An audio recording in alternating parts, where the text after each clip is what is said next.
The report was done by the Department for Education, and it was in the wake of what happened in Rochdale, where this gang of men were convicted for targeting and sexually exploiting vulnerable young girls. And there's a few things that Michael Gove has targeted as to what he describes as essentially playing into the hands of these kind of sex gangs. The fact, for example, that many children are placed a long way away from their families and their friends and their social networks. Also what he describes as a wall of silence, so stopping the police getting the information they need. But it is quite complicated because actually, if you listen to, for example, the Children's Homes Association, who spoke to Sky News earlier, they're saying that actually in some cases it's a good thing that children are moved away from the people they know.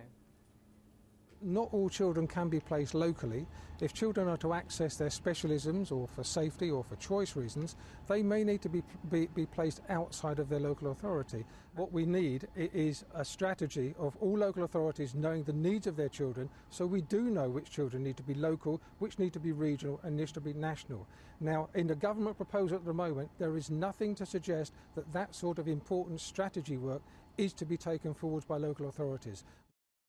And what about clustering of these children's homes as well, Sophie? The fact that many of them are in areas above average crime levels? Yeah, that's something, again, that the Education Secretary is concerned about, because it does seem that a disproportionately large number of children's homes are in areas of high crime rates, which obviously may lead these very, very vulnerable youngsters to fall into the wrong hands or be influenced by the wrong sort of people. And actually, if you look at the places where we have seen these kind of sexual exploitation gangs, there do seem to be quite a high number of children's homes in the area, and that's why there's this new drive for transparency, for much more information to be made public to the authorities about exactly where these children's homes are and who's responsible for them.